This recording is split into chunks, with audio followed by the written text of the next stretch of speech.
Oh, what is the upskis, everybody? Welcome back to another episode of the GXHockeyCast. We are on episode 76, PK Subban of my little hockey show, where once a week I go through all of the major news in the NHL, mainly focusing in on the Toronto Maple Leafs and the Calgary Flames, because that's my teams, but I'll be talking about all 32 teams as best as I can on this show. So what do we have on taps today? Well, the Global Series is over, and well, we will be talking about that. We got some Washington Capitals news, Columbus Blue Jackets, we got Vancouver talk, Edmonton talk, Montreal talk, Los Angeles, and Ottawa, and so much, very much more. We're going to take a look at the standings, because we're getting very close, if not at American Thanksgiving, so it's kind of tradition for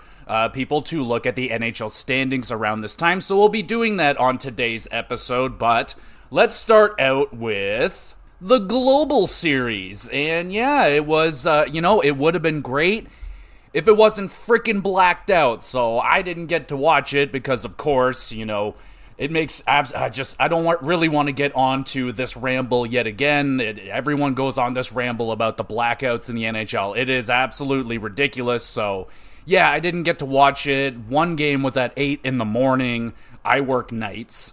So that was just going to be a hard no from me. I woke up and the game was well done by then, but I mean, from what I have gauged from people viewing it, I did get a good opportunity to watch the Ottawa and Detroit game. That was a ton of fun. That was the funnest part of the Global Series that I got to witness. That was a lot of fun. I turned it on, and I was a little bit disappointed. I think Ottawa was up like 4-1, and then watching Detroit come back, and then that Stützle, whatever you want to call him, love this guy.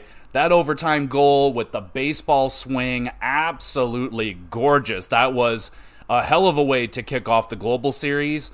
The rest of it, like I said, I didn't get to witness too much of it, but it was good to see at least some of the Swedish stars coming out. Obviously, William Nylander being, I would say, the MVP of the Global Series. He was absolutely fantastic. He was a superstar over there. The Swedish people absolutely adore him, and he is probably the hottest, maybe even the most popular player in the NHL right now. Like, he's absolutely on fire for the Toronto Maple Leafs, and that was awesome. Really good to see him over there, and a lot of his family members, every single one of them, at minimum an 8 out of 10. Even Grandma was beautiful. I feel like I talked about this already, but yes, very beautiful people over there in Sweden, and very polite. Just, oh man, it was cool, man. I heard a lot of great things. It was fun watching the Steve Dangle LFRs, where he reacts after every Leaf game. He was doing it live outside of the building. He actually got to go over there to Sweden, watch the games, and then he did LFR live with Swedish fans behind him. So that was really cool as well. So a fairly successful thing. Again, I still don't think the NHL markets the games as good as they should. I wasn't able to watch it, at least my Leaf ones, because they were blacked out. Again, just absolutely stupid, very outdated situation that the NHL has themselves in with that whole blackout. It's dumb. They need to figure out a spot where, put it anywhere, give it to Disney, give it to Amazon, I don't care, just have it all in one place and have it one and done, because right now I'm paying $40 a month for Sportsnet. That also includes the WWE package. It's a hefty price tag, and I only get to watch maybe half of the games through my Sportsnet package, my own team. So again, sorry to ramble about it, but it's just so infuriating. But Willie going over there, having a great time, that was wicked. Leafs winning both of the games, that's always a good thing. Didn't necessarily play amazing over there. We can get a little bit more into detail on that. I mean, John Klingberg goes over there with the team and does not play. So there's a lot of talk around John Klingberg right now. Not only has his play not been very good, he makes a good chunk of money on the Toronto Maple Leafs. And, the Leafs have defensive problems. He's a defenseman, and he's sort of part of the problem. So, with him going over there, he is Swedish, I do believe, and him not getting into the games, that's a big deal. Obviously, he wanted to get into those games, without a doubt. He's an NHL professional. He would like to play whenever possible, but it seems that his hip issues that have been ongoing for who knows how long, NHL players and teams are quite good at the cloak and dagger, especially these days with the injuries, but who knows how long Klingberg has been dealing with a hip injury, but it seems now it's just kind of gotten to a tipping point where it's gotten too bad, and it's definitely affected his play. Like, we all know that he wasn't a good defensive defenseman coming in, but it's just his all-around game even has kind of crumbled. He got a $4 million contract for a reason. And he had, I think, a $50 million contract on the table from Dallas, bet on himself, and that's going very, very poorly, sadly. That sucks, but it is the way that she goes sometimes. But we'll see what's going, on with Klingberg, and hoping, I don't know, man, like, I don't want him to go away, but I think that's probably the best thing for the Leafs to try and do, is to try and move on from Klingberg. And if it just so happens that he is injured to the point that he needs to leave the team and get his hip injury dealt with, and they got to put him on long-term injured reserve, well, that just happens to benefit the team salary cap-wise. They can move that money off and, make some moves with a little bit of salary cap freedom. So that would be cool. Sucks that Klingberg is injured and cannot play, and also missed out on the Sweden games. He was still there and was, I believe, partaking in some of the festivities. There was like a Boreas Salming movie that a lot of the Leafs went to the premiere of, so that's key. But yeah, the Klingberg thing stinks. There's a whole bunch of rumors and speculation going on. Like, I don't want to get too into it, but there's rumors floating around with Marner and a big deal potentially with the Calgary Flames. I mean, I've always, honestly, out of the big four, excluding Morgan Rielly, no offense, but forwards, big four, Tavares, Matthews, Nylander, Marner, I've always been on the side of, if we're going to get rid of one, I've always kind of favored Marner going, honestly. And yes, there is definitely a little bit of animosity in that selection from myself personally. He's not my favorite player on the team. Personality-wise, he's just not my favorite. As a player, yeah, I mean, undeniably extremely entertaining to watch. I cannot deny that. I would miss watching Marner, but the way that Willie's playing right now, it's a risky gamble because he is on a contract year. It would be, it's not uncommon for a player once they, grab the bag for them to maybe turn off the heat a little bit. So this could easily be a career year for Nylander. He could hit 45, maybe he hits 50 goals, maybe he flirts with 100 points, and that could be a career year, and there's nothing wrong with that. I mean, there's a lot of players that have career years and don't necessarily get back to that. William Karlsson, for example, 40-plus goals his first season with Vegas, and he's a really good player still, but has not sniffed that 40 goals ever again. So, you know what I'm saying? So there is that on the back burner kind of being thought of. It's like, okay, do we give William Nylander the contract extension the way he's playing right now? I mean, he's clearly playing better than Marner at this moment, and Marner's locked in, but for not too much longer. So there is a it's just a conversation right now, because Marner hasn't quite been himself this season. He's doing just fine. I think maybe he's just getting overshadowed a little bit. I almost think that I think he may be playing the weakest of the big four. Still playing quite good, but I still think Tavares, Matthews, Nylander are playing better than him right now. So the conversation's out there, like, could Calgary, I mean, what is the deal? Because, like, Marner is going to bring back much more than Tanev and what's the other guy they're looking to bring in? Zadorov. So maybe it would be Hanifin and Lindholm. Like, I don't know, but that's just a little rumor that I saw swirling around out there. I don't know if that's the situation, but I think if Klingberg gets cleared up, they could even maybe move him to Calgary. I don't think you can trade injured players, but maybe if he goes on long term, they can just move that over to Calgary. Regardless, the bottom line is if Klingberg's money gets moved off the books, that's going to benefit the Leafs in giving them some flexibility and to be able to hopefully make a move on the blue line that can help them out. They have been playing better, but it's still, like, without a doubt, it's an issue that needs to be addressed. They can play good for a little bit, but it's clear as day to me that they need to beef up on the back end, get a little bit of depth. Is Liljegren on the move? When Connor Timmins comes back into the lineup, is that going to help out? I don't think Connor Timmins, honestly, is going to be the answer to the woes, but I think at this point, Connor Timmins is a better replacement over Klingberg.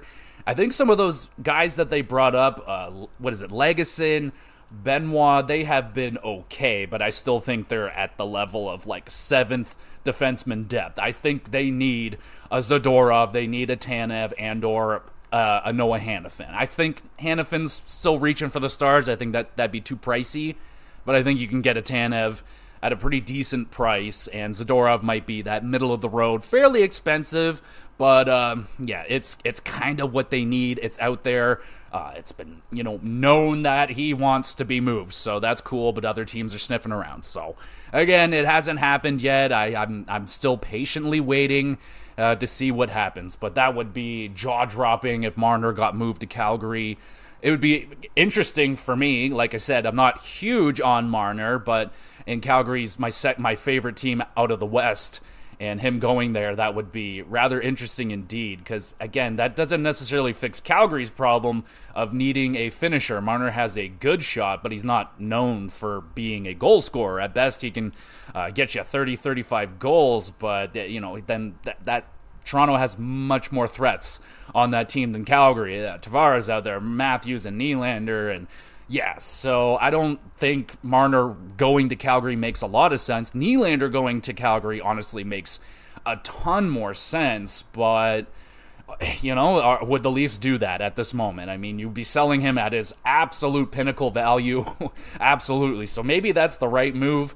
5 years down the road, in hindsight, if they don't move him, maybe they'll look back and be, shit, maybe they should have dealt him at the pinnacle. Or this is just the beginning of Nylander hitting his Super Saiyan mode when he just becomes a consistent 45-goal guy and 95 to 100 points. And who knows? And he's always been a consistent playoff performer. So who knows what contract year Willie could do in the playoffs. And if the Leafs trade him, we're not going to know that, right? So it's very interesting, hearing all these things going around out there with the Toronto Maple Leafs and Calgary. So pretty interesting. Keeping my ear open out there and curious. What do you guys think? Is the right move to move one of the Marner and or Nylander to try and fix the back end a little bit? The goaltending is still, I'm not solidified on that. Samsonov's played better, but still not good. And Wall has been he's been solid. He's been very, very solid. But again, he's not a proven goaltender. He's never been a starter, so it's a risky gamble again to hope that Wall can do that. So who knows? Maybe they move Samsonov as well. Who knows? There's definitely a lot of options out there, especially if Klingberg gets moved to LTIR. Free up $4 million or so. That would help out a lot. So curious to hear what you guys think about what the Leafs could potentially do and if you would trade Marner or Nylander. And another thing about the Leafs, we'll stay with the Leafs for just a moment more. Thing that's been driving me nuts about the Leafs, I swear it's been going on for 10 years now. And the bench frickin' minors right now are out of control. They're leading the league in bench minors, and I feel like this has been going on for a long, long time. And that's coming down to line changes. They're getting caught with too many men on the ice. and they're taking stupid bench minors. You are a professional team with professional coaches. Like, this is supposed to, like, this should be expected of some pee-wee hockey, maybe some minor midget, whatever the heck. But NHL level, and for it to be happening this consistently, I feel like it's going on at least every 3 or 4 games, at least one bench minor. It's just so silly, man. It's such a waste, and I don't understand it. Like, it's not just Sheldon Keefe. Like, there's been other coaches. I feel Babcock has had problems with it. It's been a problem in Toronto. It's definitely, it can't be because the crowd is too loud. I feel like that's not an issue in Toronto. That's for sure. So what the heck is going on over there? Is it a lack of communication? Is, like, what the heck? Is it something that the league is aware of, that they're able to catch Toronto on bad line changes? Like, sometimes I notice that teams like to throw the puck over towards the Leafs bench when they're trying to change, to try and force somebody that maybe shouldn't be touching the puck to touch the puck and force them to get a bench minor. But I feel like I'm not alone. I know me and the homie Kyle, we're always, every time there's a bench minor, we go off about it, because it's like, we've seen this way too many times for an NHL level team. So it's absolutely insane. I really wish they could figure that one out, because it's just not good. But on a good note with the Toronto Maple Leafs, a couple of good notes here. So Marner hitting 400 assists. That is the fastest in Toronto Maple Leafs history. Now, it's very impressive, no doubt, but, you know, the Leaf record book is not as impressive as you would think it is. They just haven't really had a ton of superstars or megastars in their time, and when they did, like Matt Sundin, for example, he played a majority of his time with Toronto during the dead puck era, so his numbers are definitely not up to what he would have done if he was playing in a not so clutch and grab league at that time, because he was putting up 100-point seasons on the Nordiques before he became a Toronto Maple Leaf. I think he put up 100-point season with the Leafs, maybe 2, but like I said, it was a different era at that time, but it's still impressive. It's going to be Matthews, Marner, and, you know, probably some Morgan Riley in there. They're going to be taking over a lot of the the history books, the leaderboards for the Toronto Maple Leafs history, which is great. I mean, it's awesome. It's great to see people of my era taking over the history books. That's cool for me. So Marner grabbing up 400 assists, the fastest in Leaf history. Very, very impressive indeed.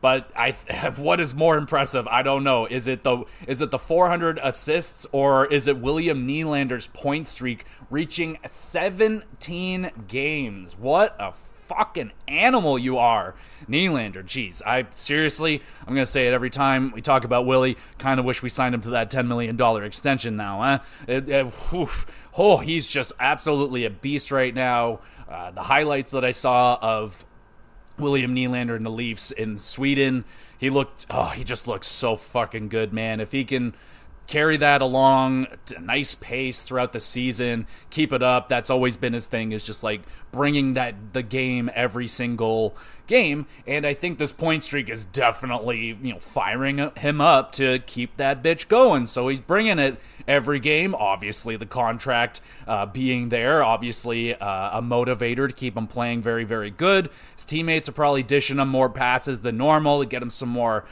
goals, you know, lock up a little bit more money. But it's great. It's great for William Nylander. I love this point streak for him. Could he break the Gretzky one, which is, I think, 56 games, I believe, is the Gretzky point streak record? It's not the same record because this is off the beginning of the season. I don't know when that Gretzky one happened, but regardless, both are quite impressive.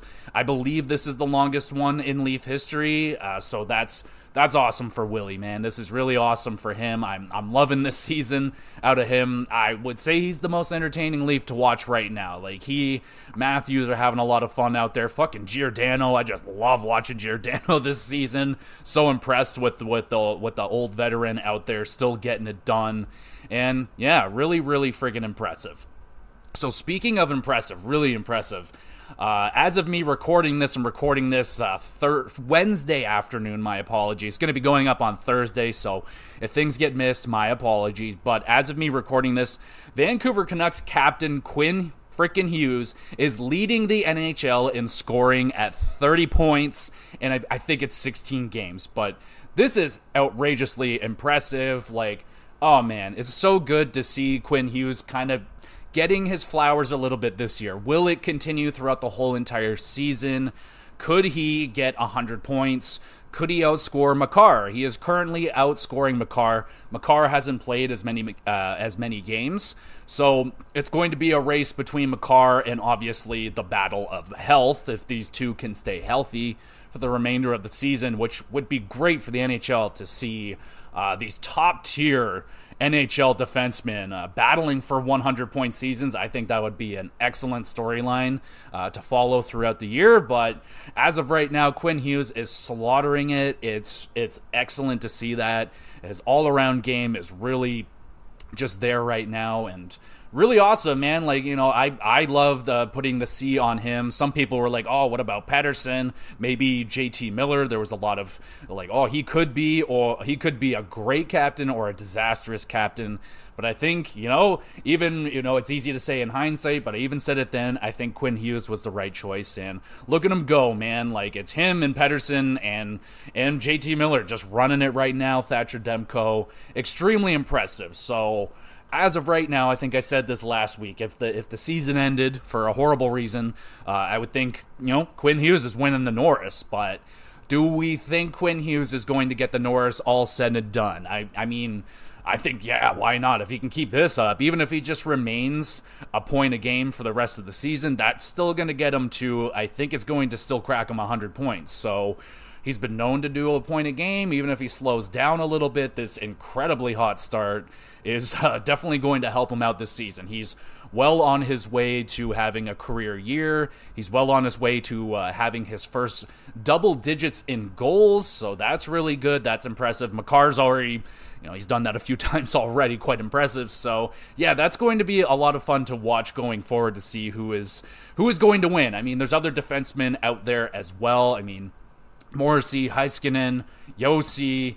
Sanderson in Ottawa has been excellent this season. Could he get a sniff at it? It might be a little early, but I think easily he's going to be in the conversation.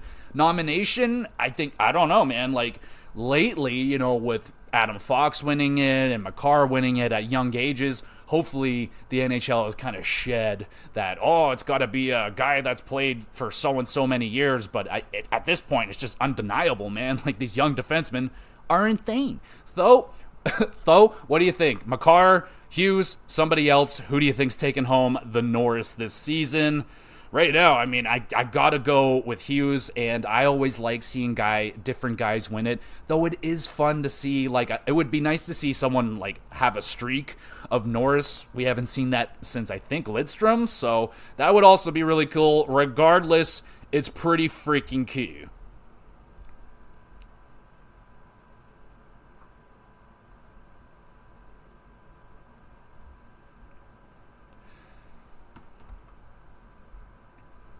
Speaking of pretty freaking cool, the Washington Capitals have been kind of messing around and playing really good lately. So they, in their last 10 games, are 8-2, believe it or not. Now, this one caught me off guard just a little bit because they were really, really not off to a great start at the beginning of the year. And lately, they're just playing really good. So this is excellent. And I think a lot of credit has to go to Charlie Lindgren. Charlie Sideburns. This guy has been playing absolutely lights out goaltending right now. In 5 games, he's 4-1 with a 2.01 goals against average and a .940 save percentage, 1 shutout. He's been excellent in Darcy Kemper's absence. He is back now, Darcy Kemper, and he started okay. He's been kind of meandering a little bit lately, but thankfully, Charlie Sideburns coming in and saving the day yet again. I feel like this is not the first time he has done this in his career.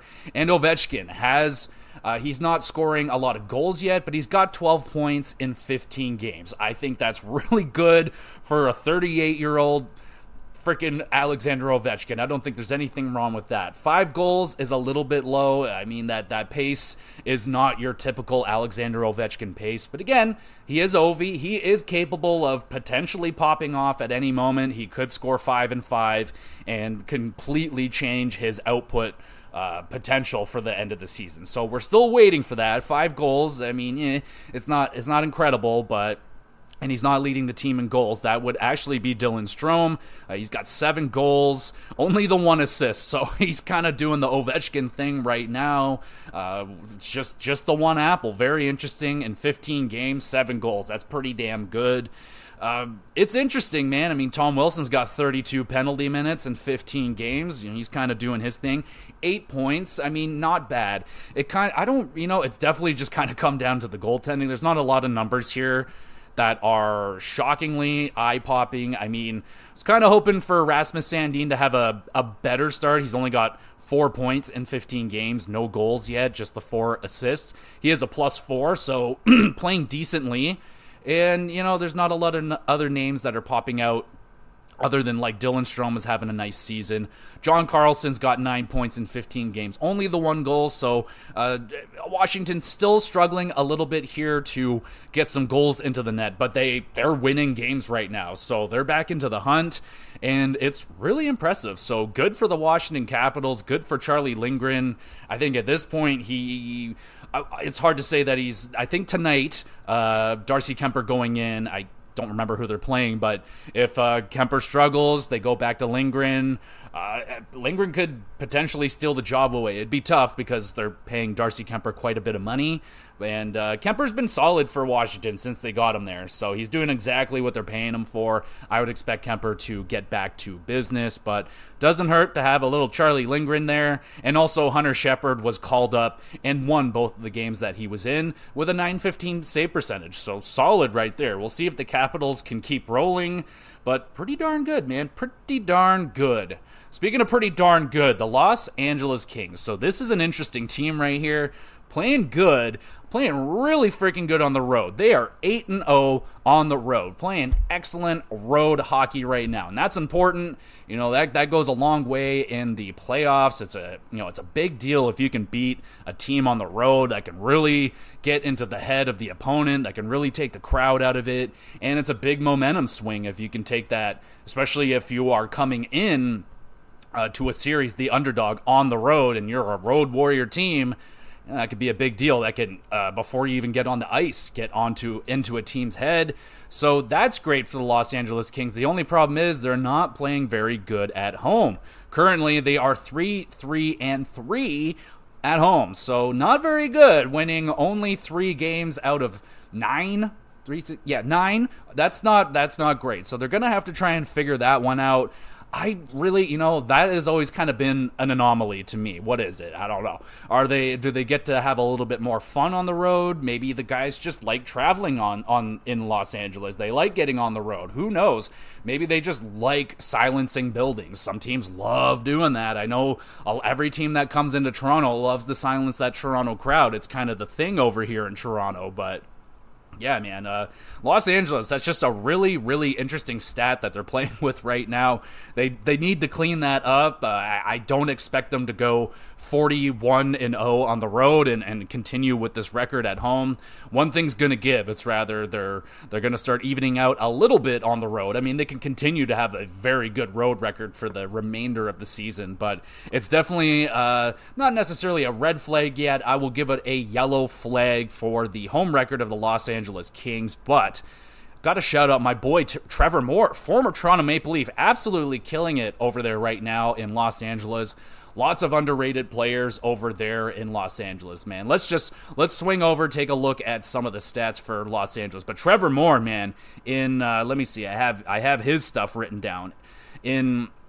I think, I don't know how many I didn't write down how many games he's played, but 9 goals, 6 assists, 17 points for Trevor Moore, man. And he's been playing really good hockey for the Kings ever since he got there. He's been a really solid player for them for quite some time, and I enjoyed Trevor Moore when he was a Toronto Maple Leaf, but really good to see him doing well with the Los Angeles Kings. I know Adrian Kempe was off to a little bit of a slow start. I do recall me trying to pick him up off a certain someone in fantasy hockey, trying to steal him away at a low price. Didn't bite, so I'm a little sad because he popped off right after that.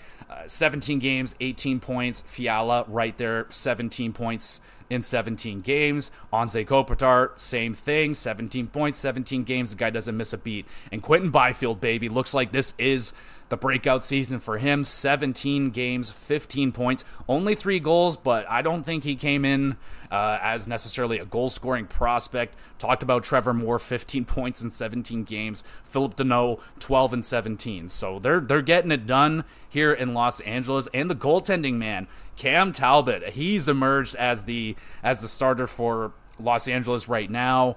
He's a 9-3-1 record with a 2.02 goals against and a 930 save percentage. So Cam Talbot has found his game here in LA. If he can keep that going for the remainder of the season, and Phoenix Copley's definitely got to step up. Only got an 845 right now, so that's a struggle and a half. Only got the 5 games under his belt, so got to clean that one up right there. But Cam Talbot absolutely slaughtering it right now with the Kings. So figure out that home record, and LA for the last couple of years for me has been my dark horse out of the West.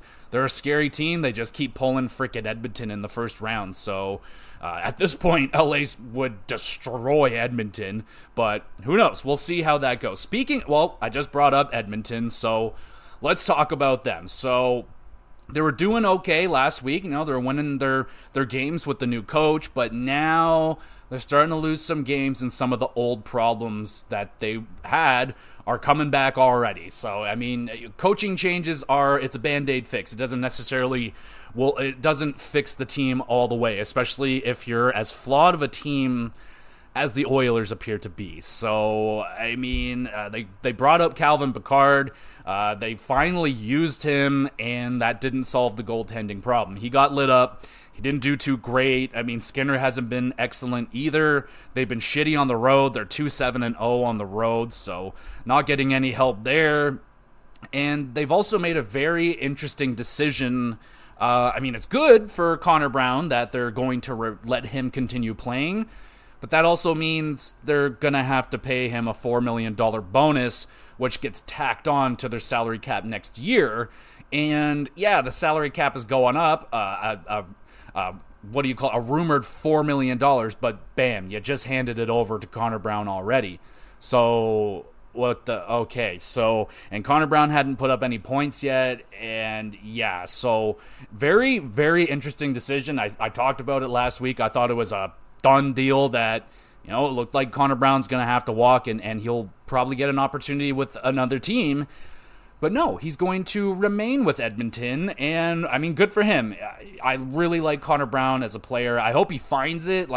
10 games isn't that much, and for how much hockey he's missed, he could find it in 20 games. So I hope he does for the sake of Edmonton. They definitely need Connor Brown to find it as well, really help out with some depth scoring over there.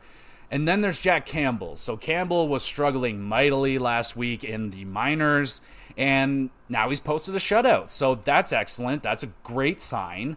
It's only one game. It's one great game for him. So hopefully that is a sign of Jack Campbell turning it around. He could get called back up at some point, but as of right now, I don't think the Oilers are very interested in bringing him back up. But Pickard didn't solve the issues yet either. So yeah, Edmonton, interesting. Honestly, I don't know if I would want to keep Holland in there, or whoever the hell is pulling the strings back there in Edmonton. But again, really, really interesting, giving Connor Brown that money. So that's definitely going to come up again next season when they don't have any money.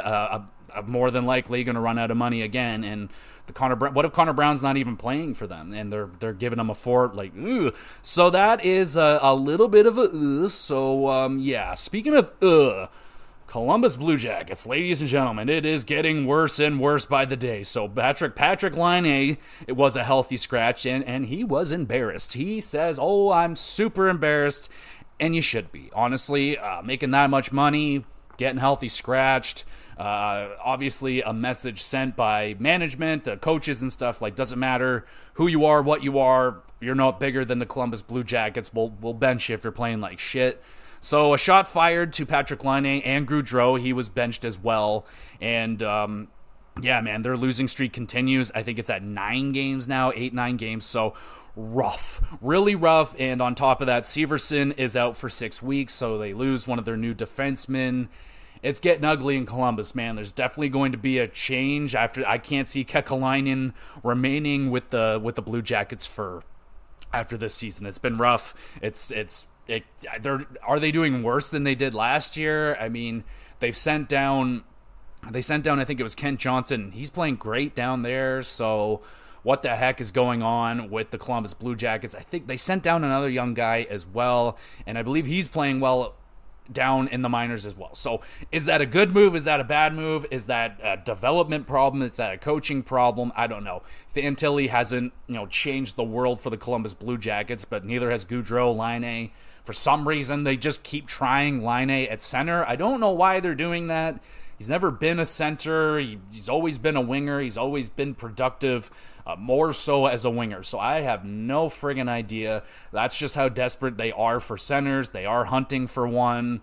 At this point, I don't know what center is out there. I mean, they could potentially go after Lindholm because, Lindholm has been putting up some points lately right after I dropped him in fantasy. You're welcome. I knew that was going to get him going. I'm like, if I drop him, he's going to get points. So, I'm going to lose in fantasy, but at least the Flames are winning out here in real life. So that's more important, right? So you're welcome. So Lindholm's putting some points in. There could be a fit there for Lindholm going over there. He's a good center. He's played with Gaudreau before, so it could make some sense, but I don't think Columbus has a lot of money to play with either. So I don't know. There could be something they can do with that. What does Columbus have that Calgary wants? They have young players, but you're not going to get a Fantilli. Could you steal a Ken Johnson away from them?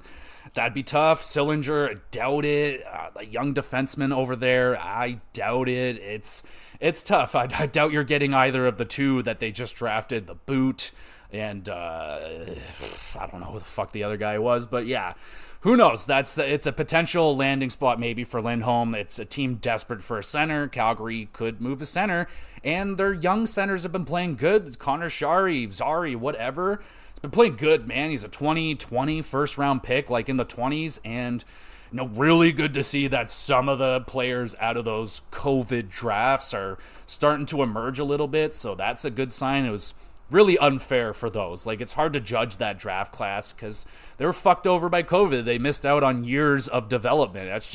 That really sucks. That's difficult to get through, and it's good to see the young guys in Calgary are getting it going. So again, that's kind of remaining. The Flames are still like they aren't dead. They aren't dead. We will look at the standings. We'll double check and make sure, but I think let's just look at the standings now. I think it's time. So it is tradition for everyone to look at the standings around American Thanksgiving because statistics have shown it is very difficult, not impossible, but difficult for teams outside of the playoffs to make the playoffs outside of American Thanksgiving. It has happened. Everyone brings up St. Louis winning the Cup. Yes, that is a one-time thing, but there have been teams. Calgary has done it a couple times in recent memory, coming down outside of the playoffs before, in and around American Thanksgiving, and they have made their way into a playoff spot before. So we'll take a look through the standings and see which ones are in a playoff spot as of right now, and the ones that aren't, and we'll see which ones could fall out potentially and which ones maybe could get their way back into a playoff spot. Let's start with the Western Conference. So currently in the Central Division, we got Dallas, Colorado, and the Winnipeg Jets holding off the top 3 spots. We got 25 points for Dallas, Colorado, and Winnipeg at 22 points. In the Pacific Division, you got Vegas, Vancouver, and the Los Angeles Kings. 28 points for Vegas, 27 for Vancouver, and 25 for Los Angeles. So now in the wild card, you got St. Louis and the Seattle Kraken have battled their way back into wild card spots. So this is enlightening. St. Louis, a team that I felt has a good chance of bouncing back, and it looks like they are. And I mean, I didn't necessarily expect Jordan Binnington to be one of the main reasons behind that, but Thomas has been playing quite good. Kyrou still has been struggling to find his way, but the defense has been playing better this season. And of course, Binnington and Hofer has played quite well for the Blues this season. They're holding it off at 19 points apiece. The Kraken, this is surprising to me. Now, they're getting a lot of overtime points right here. They got 5 overtime losses on the board, along with 8 regulation losses, with only 7 regulation wins. So that's not a great record, but they're holding it at 19 points. So the team's looking on the outside, starting from... Okay, let's start from the bottom, and we'll determine if they will make it or not. San Jose, rocking a solid 7 points right now. They've made it all the way up to 3 regulation wins now, with 14 regulation losses. Fair to say, San Jose, you're done. You're toast. Yeah, so they're done. Chicago Blackhawks up next. They got 5 regulation wins. They got 10 points.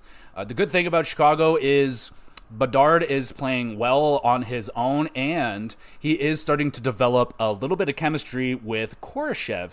So if you are interested, Koroshev is currently a point-of-game player for the Chicago Blackhawks. He may be a fantasy asset for some people out there, myself included. I picked him up. So just so if you're curious, that's kind of a thing going on with Chicago. That's good. They're done. It's not going to happen. I don't think they would want it to happen. And I just think in the long run, the team just isn't strong enough. They're playing decently, but they're not getting blown out necessarily every single game. They definitely haven't had losses like San Jose, getting blown out 10 goals in back-to-back games. So Chicago doing what they should be doing. They should be a lottery team. They should get another solid player into the lineup, but the story is Connor Bedard and Kurashev underratedly. Not enough people talk about Kurashev. He's playing really good too, and could be a big part of the future potentially for Chicago. And now Edmonton. So they're at 11 points now. They only got 5 wins too, so they're with Chicago.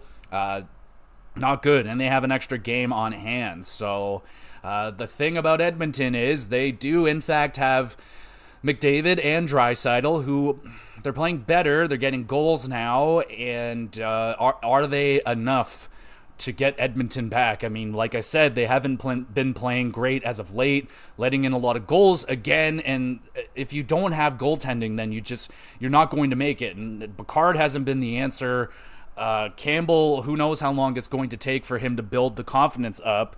And it's only going to take probably 1-2 bad games to shake him again. So, yeah, and Skinner has been worse than Campbell. So, yeah, that's scary. It's really hard to think that the Edmonton Oilers can make it into the playoffs. They're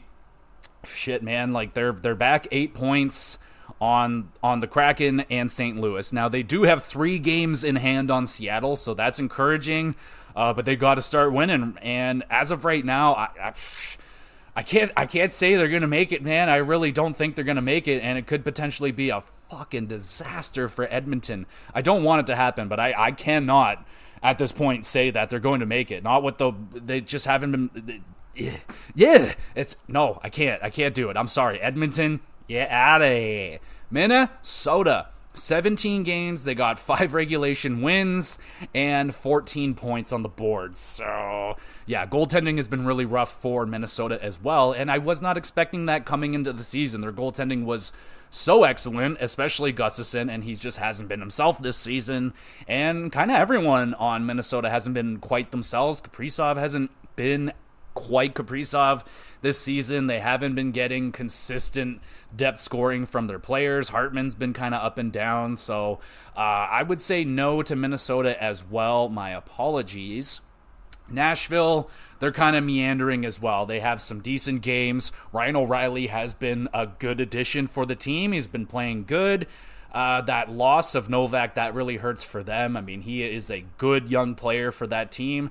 Forsberg's been playing good. I mean, it's nice to see him off to a good start. If he, tradition from what I remember with Forsberg, he always has a absolutely insane back half. He generally leads the league in points and stuff. But who knows if those days are over or not. For Nashville, they have the 3 games in hand again, which is encouraging. I just don't think Saros hasn't been quite lights out, and you can't put it on him. The guy, he's already done so much for Nashville already, but yeah, they'd have to put a lot more on his plate, and they're one injury to Saros away from being absolutely dead in the water, so I'm going to have to say no to Nashville as well. And now we get into some teams that are pretty interesting. So we got the Flames at 17 points, 7 regulation wins. They have been trending upwards, but now me as a Flames fan, I think they should sell the farm. I think they should, at this point, trade off Lindholm. Thankfully, they put an end to those talks. Apparently, there was a $60 million contract on the table for him, but apparently both parties have put a pause to that, so thank you. And I think it's time to sell the farm on Calgary. It's just, it looks like an influx of the younger players has been good. You want to have veteran players. I think you can also acquire some veteran players, middle 6 ones with also some rather solid, good draft picks or some solid, good young prospects as well. I think Calgary has some decent prospects already, but they're going to have to try and replenish some of that defense. There's so many of them that they're going to want to move. So you're going to want to try and fill up that cupboard a little bit. So I don't want them to make it, but because I just think that's going to be detrimental to their future. If they make it, that means they're going to be keeping Lindholm and everybody, and then they're going to have rather all of them walk, none of them walk, and they sign them to bad contracts. Or, I don't know, man. For me personally, I would like Calgary to sell off the farm, honestly. But I wouldn't be shocked if they make it. But for me, I'm going to say, nah for Calgary. And that hurts. I'm a Flames fan. I don't want that to happen. But for the sake of their long-term future, this is an important teeter-tottering situation. They have all this value with 1 year left, and I think they need to move off of all of it. Maybe you can keep one defenseman. If you want to keep, Zadorov doesn't want to stay. If you wanted to keep a Tanev around, I can understand if you wanted to keep him just one, because there may not be a lot of value behind him, so it may be best for them to keep him. But we'll see where that goes. For me, I think it's in the best interest of the Flames to miss the playoffs and start tanking. If you sell off the farm, start going down, but have the young players you get some confidence, put up points and shit. Who knows? Arizona. I like Arizona, man. I really do. 8 wins in 18 games, 18 points. They're right behind the Kraken. Oh boy, man, it's so hard to say that Arizona could make the playoffs. I want them to. I really do. Ingram's been playing solid for them in net. Offensively, pretty underrated. Man, Lawson Krause might be one of the most just hidden secrets of the NHL. I'm a little bit shocked that this guy gets zero attention, honestly, for the player that he is. He's massive. He hits everything. He will fight anything. He's a truck, and he scores goals. He puts up points. He's amazing, and he's on a good contract, and he's dusting right now in Arizona. I love that guy. He's a great player. Clayton Keller, super good. Schmaltz is another super underrated player. They're a good little team, man, and if they're really good at bringing in defensemen and making them look really, really good. Gostisbehere restarted his career in Arizona. He's been playing fucking great for wherever the hell he is right now. Wherever he's at, he's been playing good from what I can remember. But maybe Zona could add for the first time. They've been talking about that, right? I mean, they brought in guys. I know Kerfoot's done nothing, but they could bring in something that will do something, and they have assets to do it. They got a lot of prospects. They got picks. So I would prefer, honestly, Arizona going in over Seattle. I mean, no offense to the Kraken. I do like the Kraken, but I would love to see Arizona get in there. That would be so much fun. It would kind of suck it would be a lot of fun for Arizona in the home fans there, but they're in that small building, and if they made it into the playoffs for the first time in so many years, legit, that would kind of stink, because there would be a lot more people, you would think, wanting to go there. But maybe they can just make it a bigger area for the outdoors. Regardless, I'm gonna say, yeah, I think Arizona has a shot to get in there. And now the Ducks. The Ducks have been like scary good, and Zegras now going on injured reserve, I believe now. So he's been dealing with something. That explains a lot why he's done absolutely nothing. But the other young players on this team have been good. Like, the veteran players that they brought in have made a difference for this team. Like, Gudas has made an impact on the Ducks. And honestly, going back, thinking about it, right here, we discussed some of those hot takes coming into the season that I think Sportsnet put out here, and they said, like, oh, the Anaheim Ducks are going to make a noticeable impact in the West this season. And you know what? I snickered at that. I was like, well, of course they're going to make an impact, a bigger impact than they did last season. They're absolutely garbage. But I think that, you know what? They're right. They've made a bigger impact than I've thought. Leo Carlsson oddly has been getting scratched here and there, but he's been playing good. So I think they're on the fence right now of, like, should we keep him up and burn the year? He's been playing good, not great. Do we need him here with McTavish playing so well and other players pitching in? Goaltending's been good. Like, I would like to see the Ducks get in there. Yeah, I think they absolutely have a chance. Now, the Kraken, they're in there right now, but I can see them falling out. That would be the team I could see, rather the Ducks, Arizona, or, you know, if Calgary's going to do this to me, I could see it's going to be Seattle that falls out in what I would think. They got the games in hand, and they only got 1 point up, 2 points at best over Calgary. So it's rough. It's not a guarantee that Zona, Anaheim, Calgary win those games in hand. That's part of it. They could blow that. They could blow that games in hand lead, and Seattle can go on a winning streak. They could start to turn it around, which apparently they must have been, because they're in a wild card spot. I mean, we know that the West has been kind of struggling and meandering a little bit with a lot of mediocrity, and Edmonton, a lot of teams being way worse than expected, Calgary and Edmonton. So yeah, I mean, I think Seattle's holding a spot right now, but yeah, I think the Kraken have the best potential here to fall out and remain out of the playoff spot. But for right now, they're in there. Could they hold on to it potentially? Maybe, but I don't think so, honestly. Now the Blues, they hold on to the top wild card spot with 19 points, 17 games. So they got games in hand over the 3 teams behind them. They got 3 in hand on Seattle. So again, they can lose them, but they've been playing good lately. And if the goaltending continues, which we're 17 games in now, so I'm still not 100% sold that Binnington can keep this up. And maybe he's like one bad night in Boston away from just fucking imploding and having a horrible season. Like if someone in Boston gets in his face and he tries to fight somebody, and then wham, it's over for Binner, and that's it. So, but, you know, for my fantasy team, I hope he's fine, but I would like the Blues to remain in the playoffs. I think they're a solid team, man. I think it was a little bit of just an all-around down year. Lots of injury problems for them, and I think they stepped up this year. I mean, honestly, now that the Sanheim for Torrey Krug trade actually, you know, maybe would have been fantastic for the Blues. I thought I was like actually so shocked that someone was going after Sanheim, because he's been generally a disaster, but he's been playing great this season. It's been freaking-tastic. So I don't know, maybe it was the thought of like, oh wow, someone wanted me, and that's nice. So maybe if I play really good and another team wants me, then maybe I'll be allowed to leave. But no, he wasn't allowed to leave to go to St. Louis, but he's been playing great for the Flyers. So that's interesting. I would like the Blues to remain. And in terms of the 3 teams that are in the Pacific, Vegas, Vancouver, and Los Angeles, I think all 3 of those teams are staying there. In terms of Dallas, Colorado, and Winnipeg,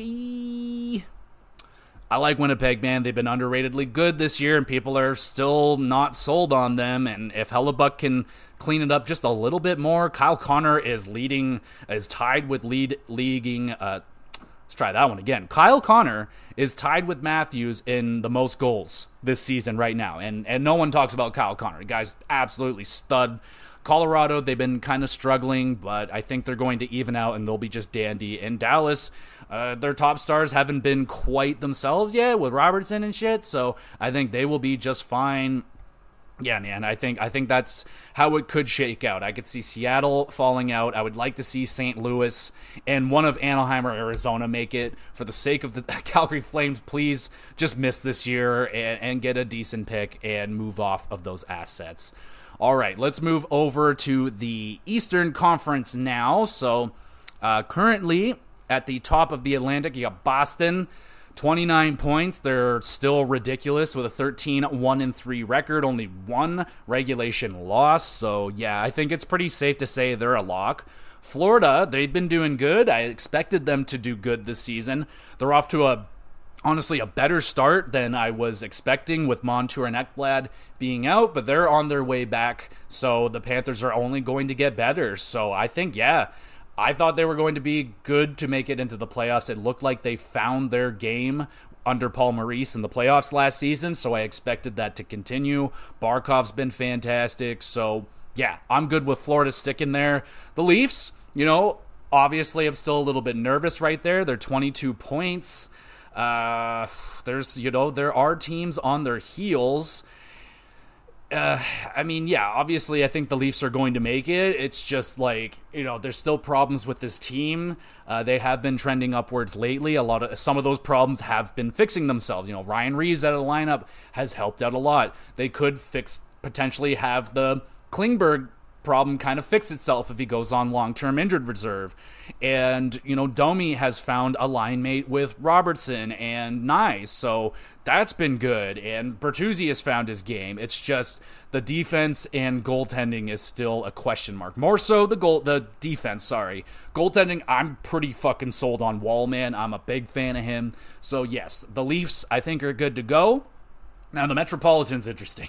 Got the Rangers up there. I think they're a lock. They've been excellent, even without Shesterkin being 100%.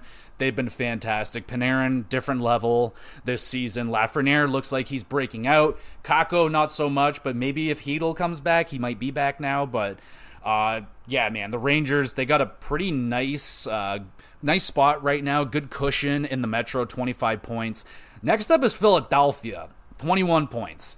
They've been playing good again, man. They've won 5 in a row. They might be on more than that, but currently on a 5+ winning streak, which is very impressive, man. They continue to be solid. It's hard to count them out, but I don't know. Having Couturier and Atkinson coming back healthy has been fantastic for them. Their defense has stepped up. Like I said, Sanheim's been playing very, very good for them. Caught a hot. He's been playing good. You just got to stay healthy.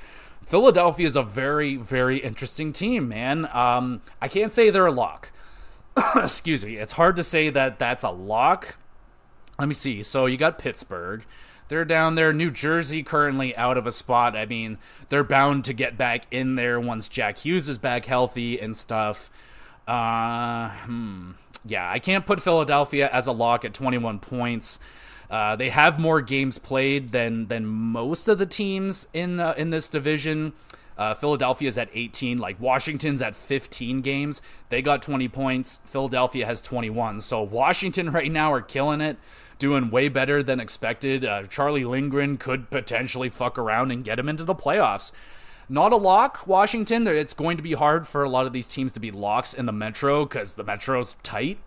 And there's still good teams underneath them that could get in there. But Washington right now, man, I would love for them to get in there. That'd be sick. Another final renaissance for Ovi to get back into the playoffs. And I think it would be such a fun story for Washington, Pittsburgh to make it back in this year after they both missed it last year, and for them both to meet in the first round. If that's a possibility, that would be so freaking cool. So I'm rooting for Washington to make it.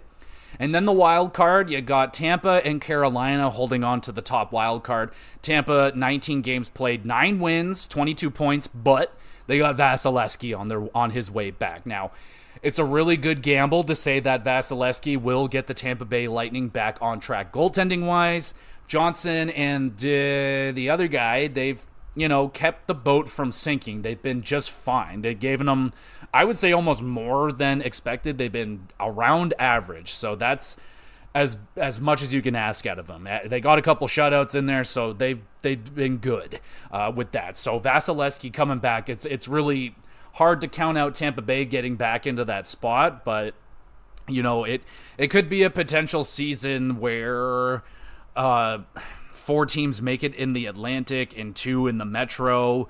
That could happen. I still don't really understand how the playoff shit works, but yeah, that could be a situation because the Metro appears to be a little bit weaker right now, but they do have teams on the rise, which is, interesting. So Tampa, it's a good gamble to say that Vasilevsky can get them back in there. They're not far out. They're tied with the Leafs, and the Leafs, they're not. I'm not 100% sold yet with the Leafs. You know what I'm saying? I'm not giving the Leafs a lock necessarily. I hope it is, but can't give it to them just yet. Tampa is on their heels, so I can see Tampa, absolutely. It's still Tampa, but again, who's to say that? What if Vasilevsky comes back too early and he hurts himself again? What if he's not Vasilevsky right away and it actually gets him in a bigger hole? And what if Braden Point, someone gets hurt? Like, their offense has been okay, but they've lost a lot of pieces over the years, and at some point, the wall's going to have to crumble with Tampa Bay after all those cup wins. Like, they're going to have to, they've paid the piper with the first round picks, paying a fortune for Jeannot. Is this the year where they miss it? Who knows? I'm not sold on Tampa yet. Carolina, the goaltending has been up and down a little bit. Their defense looks like it's just, I think they have too many defense and they need to pick which ones they want. They might need to get rid of someone or something. Brett Burns hasn't been quite there yet. He's older, so I mean, it's expected that at some point his point production would fall. But yeah, Carolina's been kind of a little bit mediocre, honestly. Like, their home record's good, but they're struggling on the road. 17 games, so they have games in hand over Philadelphia. So I could definitely see, like, it's hard, right? Like, you got these powerhouse teams still down here, like New Jersey. Like, it's hard to count them out. I know they've fallen, but they've been so injury plagued. Like, everybody's getting injured in New Jersey. But what if that gets them out of the playoffs? What if the injuries is just the story of New Jersey this season and they miss? And what if Hughes gets hurt again? So there's a lot of variables, right? That's the NHL. That's why it's kind of fun to talk about. But yeah, it's hard to count out Carolina. They're such a stacked team with nice goaltending on paper, but yeah, offensively, like, Svechnikov hasn't gotten it going yet since returning. Kotkaniemi's kind of fallen asleep a little bit here at the wheel. Necas has not gotten it going this season. So Carolina, they're not a lock to get back in there, but I can't count them out just yet. Detroit. 17 games, 19 points. They had a great start, but they've definitely been off. They've only won 1 out of the last 4 games here. 1 out of the last 5, sorry. So not ideal. It does look like they're kind of slipping now. They had a great start with DeBrincat, but yeah, I wasn't sold on their team coming in. Goaltending's been iffy. So yeah, I think Detroit's going to have another year kind of similar to last season, where I don't know how much they're going to sell off. They really sold the farm quite a bit there last year and really tried to drop themselves down, which I think was a very smart decision. They ended up getting a better pick in a stacked draft. They're not going to get the same results doing that with this draft. It's not anywhere near as stacked, apparently. So sadly, Detroit fans, I don't think it's going to be this year either, but at least DeBrincat's having fun. That's key. Now Pittsburgh, another very interesting one right here. So like I said, I would love to see Pittsburgh, Washington make it in there, battle each other, but Pittsburgh, like, they've been doing okay. They haven't, like, really gotten it going 100% yet, you know what I'm saying? Carlson looks like he's finding his way, but he's not playing like he was in San Jose. I wasn't expecting him to. Playing better. I mean, he's been playing better. They've been decent with the health. Brian Russ, now he's hurt, but hopefully not long term. He's been great. Gensel's been great. It's just kind of the other guys haven't been up to par. Raquel has been struggling this year. I feel like there's another guy on that team that's not been doing so hot. But yeah, man, I mean, at least Crosby Malkin's been doing pretty good and stuff like that. But yeah, goaltending, it's not been ideal, right? So Pittsburgh, I would like to see them get back in there, but I'm not sold on them yet. You got New Jersey, really good, for a good chance for them to get back in there if they get healthy. They've only won one game of their last 5, so they've been struggling, man. They've been struggling. I wasn't sold on that goaltending tandem coming in, and it looks like, it has not been doing great for them right now. So New Jersey really needs to get Jack Hughes back in the lineup and have him get back to his dominating ways, but New Jersey's had a ton of history with injuries with these players, so it's a risky one. I could see New Jersey missing it through injuries, but if they're healthy, they should be a lock to get back in there, but they might have to find a goaltender, man. They just might. Now the Islanders, oh man, so they've been god-awful. They finally won a game, so that's good, but they've been bad, and I don't think they're going to make it. I think they're going to fall off, and they're going to have a rough one. Sorokin hasn't been himself this year. The guys that tend to score on this team, like Brock Nelson and Anders Lee, are, they're getting another year older. Brock Nelson has been solid lately, but Anders Lee hasn't been getting the goals. Barzal hasn't gone off on a scoring spree like I was hoping he would. And their defense and goaltending just hasn't been the New York Islanders, staple. It hasn't been very good, especially Sorokin. Sorokin has not been playing like himself, and they're blowing a lot of leads, which is not Islander-like. So, the moving off of Barry Trotz probably and definitely was a bad idea, and it hasn't been working. So I don't think the Islanders are going to make it either. And now we get to Buffalo. Oh dear, Buffalo. What is going on with you guys? Like, they just can't get it going this year. I think Thompson's hurt now. Levi's coming back, so, he hasn't changed the world yet.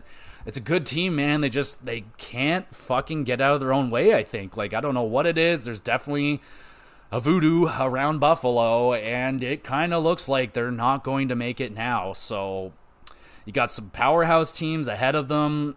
They got Ottawa behind them with 3 games in hand. They got everyone in front of them's got games in hand except for Tampa Bay, and they're tied with Philadelphia. So they don't have the games in hand bonus at all, and they're behind already. Not by a lot. I mean, it's only 3 points behind Carolina, but 3 points is bigger than people think. Like, it's really hard to reclaim points, and the teams in front of them, they just seem better than Buffalo right now. I don't think banking on young goaltending was maybe the right call necessarily. And maybe some of the guys were not living up to the season that they had last year is what I'm trying to say, I guess. Like, some guys just haven't gotten it to going to the level that they were last year.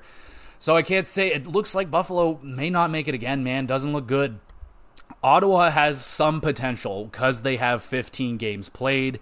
They've won 8 of them and lost 7. They got 16 points, so they have the 3 games in hand. If they can win, it's definitely going to help their chances. I think Ottawa's still not dead in the water just yet.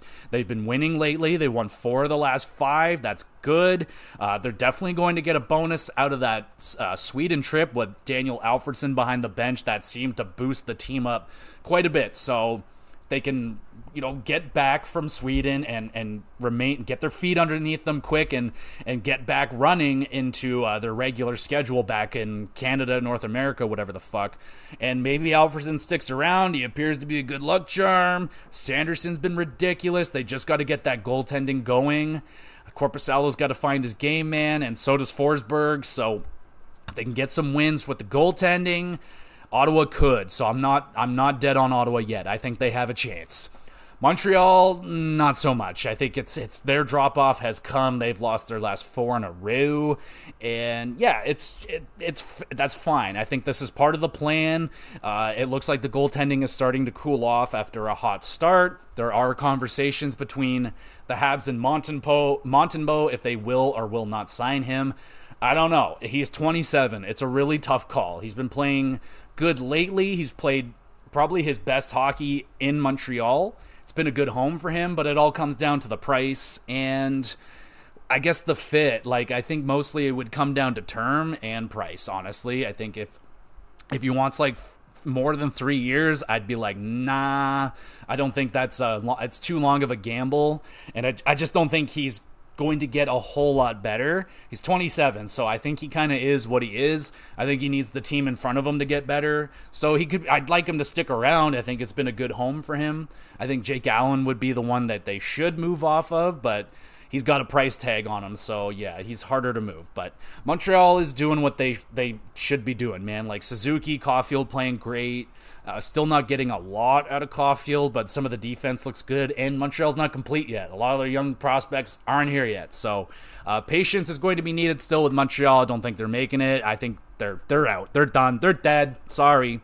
And speaking of dead, the Columbus Blue Jackets, they're dead. They just can't stop losing, and they're not going to be able to get themselves out of this hole. They're very behind now. They're the farthest behind. They're dead last in the East. 12 points. Next up is Montreal with 16. So they're 4 behind second last place. So they're Dunyan rings. It's over for Columbus, and it's going to be a rough ride, man. It's going to be a rough ride for the Columbus Blue Jackets. And yeah, so that's the standings right there. What do you guys think? Which teams could? Who's fallen out? Who will make it? Who won't make it? Interested to hear what you guys think about the standings. We do have a little bit more news here, so good and bad. So we'll start with the bad and we'll finish with something good. So Boston Bruins, Milan Lucic has been arrested for a domestic violence dispute. I don't want to get into it too much. It's unfortunate. I don't know anything about the situation, so I'm not going to talk like I know about what went down. I'm just telling you, homie got fucking arrested. Saw the picture, and it sucks, man. Like I don't know of a history of Lucic and family abuse or anything like that, but it's not good, man. Like, don't fucking hit people. Keep your hands to yourselves. You know, we're taught that at 4 years old and stuff. So that is a situation that is going on with the Bruins. Lucic will be stepping away from the team. You know, he didn't have a huge role with Boston. It was a homecoming. It was a nice story, but now it's kind of turned a little bit sour. So that's not cool. So let's touch on something a little bit nice right here. The Dallas Stars will be unveiling a Mike Modano statue on March 16th. I think by far the most recognizable, best Dallas Star / Minnesota North Star of all time. The dude is an absolute legend. He wasn't on his back nine. When I started watching, I actually recall him when some of the first hockey that I watched was the 99 Dallas Stars, Buffalo Sabres Stanley Cup Final, and Modano, Brett Hull, Belfour. Of course, Belfour was the guy that got me into hockey for sure, and Dominic Hasek, that goaltending duel. We won't talk about the foot in the crease, but yeah, man, Mike Modano. Very unfortunate that he didn't finish his career with the Stars. He had that very unfortunate run with the Red Wings at the end, but a statue for him, that's awesome. That's freaking awesome, and very much so well-deserved. He is an incredible hockey player, Hall of Famer, all that great stuff. So that is pretty freaking key. And yeah, I think that's going to be it for me, everybody, for this episode. Thank you again so much for listening, watching, whichever you're doing this. If you want to help me out, make me happy, hit that review button, give it whatever stars you feel are deserving. Hit a like button on YouTube, drop a comment. You want to send in a question related to hockey, video games, or wrestling, or a question about the podcast, whatever. Want to send in a question, you want me to answer it live on the podcast, I would love to dedicate some time to answer some questions for you, the listener, the viewer, whichever. That would be a lot of fun. So send them in if you would like. These get uploaded to YouTube on the Gamer GX Videos YouTube channel. All the links are in the description. There is a Twitter page as well. I put up what episodes are upcoming, ideas, cat pictures, you name it. It's over there on Twitter, so if you want to follow along, you can go ahead. If you don't want to, I completely understand it. Twitter sucks. It sucks, but you gotta have it if you're trying to grow a podcast and stuff. So check it out. Drop a comment on the YouTube channel. Great place to leave a question. I will see it there. I get instant notification for that, so if you want it answered. Good place to drop it. There's an email address as well if you want to have just a personal conversation, questions, anything like that. You don't want it answered live. There's an email address for that as well. Send in your questions. That'd be a lot of fun. This weekend or Friday, Saturday for the GamerCast, I will be doing Call of Duty 4 Modern Warfare, the old relic, the legend, but the legend began with me and Call of Duty back there in Call of Duty 4. So we're going retro, sort of, it is retro. It's a well over 10-year-old game, and yeah, we'll be talking about that bad boy, and I can't wait. It's going to be a ton of fun talking about that game, again, going down memory lane. It's going to be a lot of fun, so be on the lookout for that. Should be dropping Friday or Saturday. This week with the Wrestling Cast, been a busy month. We just had Full Gear, so you can go back and listen to the full review of that. There's a whole episode dedicated to it. There will be a recap, and there is the Survivor Series War Games is this weekend.